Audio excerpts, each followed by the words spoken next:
என்னோட ரிலிஜனில் இருக்காங்களே அவங்க வந்து 5 வேளை கண்டிப்பாக தொழுதுருப்பா அப்போ தான் நீ முஸ்லீம் அப்படின்னு சொல்லுவாங்க. அது கரெக்ட், ஐ அண்டர்ஸ்டாண்ட். பட் நான் வந்து என்னென்னா நான் வந்து முதல்ல நல்லவனாக இருக்கணும்னு நான் நினைக்கிறேன். அது நல்லவனாக இருக்கிறதுக்கு நான் என்னென்னலாம் பண்ணணும், ஒருத்தங்க கஷ்டத்தில் இருக்காங்கன்னா அவங்களுக்கு உதவி பண்ணணும். அதுதான் வந்து எனக்கு பெருசாக தெரியுது. தேன் போய் காட்க்கு வந்து போயிட்டு நான் காட்டை பேசிகிட்டே இருக்கிறத விட கஷ்டப்படுறவனுக்கு வந்து ஒன்றுமே இல்லை, ஒரு 100 ரூபா ஒரு 500 ரூபா உங்களுக்கு எவ்வளோ கொடுக்க முடியுதோ அதுதான் எனக்கு இப்போ அதுதான் என்னை வந்து காட் கிட்ட இன்னும் கொண்டு போகணும்னு நான் நினைக்கிறேன். நான் வந்து ரொம்ப ஸ்பிரிச்சுவலான கை ஃபஸ்ட்டு என்னை வச்சுருந்தாங்க அந்த மாதிரி, நானும் இருந்தேன். அதுக்கடுத்து கொஞ்சம் கொஞ்சமாக வந்து ஐம் ஸ்டில் நான் வந்து நம்பிக்கை இருக்குது. பட் நான் அந்த அளவுக்கு வந்து ஃபாலோ பண்ணுறதில்ல. Me and date.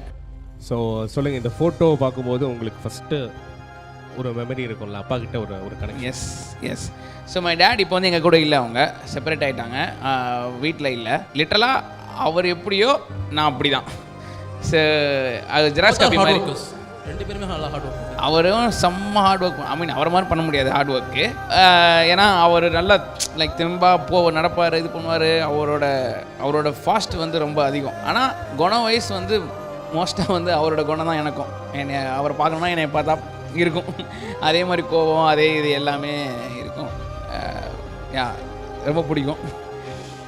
பட் சில ஒரு இதனால பேசாமல் இருக்காங்க. But nice. அண்ட் வந்து இப்போ அடுத்த ஃபோட்டோ இர்ஃபான் வருது.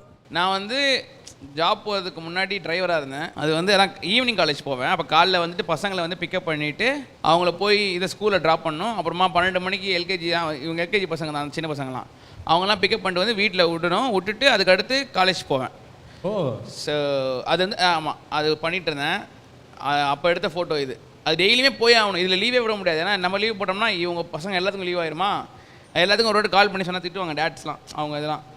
அதனால் ஐ வாஸ் டூயிங் திஸ் முன்னாடி. ஓகே, சரி. இப்போ சப்போஸ் நீங்கள் இந்த ஃபீல்டில் இல்லை அப்படின்னா நீங்கள் வந்து எந்த துறையில் இப்போ நீங்கள் வந்துட்டு இருந்திருப்பீங்க? பிபிஓவில் ஒர்க் பண்ணிட்டு இருந்திருப்பேன். அண்ட் மீன்வைல் வந்து நடிக்கணும்னு ஒரு ஆசை இருந்திருக்கும். ஸோ அதனால் மேபி ஏதாவது ஒரு படத்தில் சைட் ரோலில் எங்கேயாவது நின்றுருப்பேன், தெரில.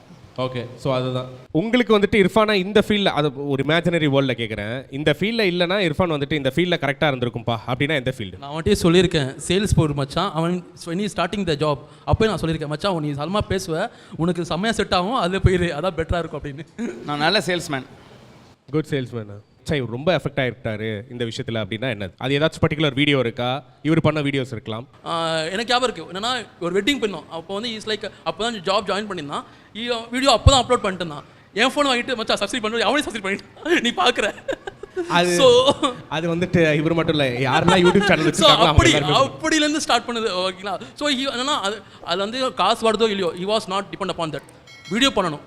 ஸோ அப்போலாம் கிளியராக இருந்துச்சு. ஸோ அதனால தான் இவன் இந்த அளவுக்கு இருக்கான். மணி மோட்டிவேட்டாக போயிருந்தானா maybe I am not sure. But okay, passion இருந்தனால தான் அவன் இந்த அளவுக்கு ஸ்ட்ராங்காக இருக்கான். அந்த ஒரு தான்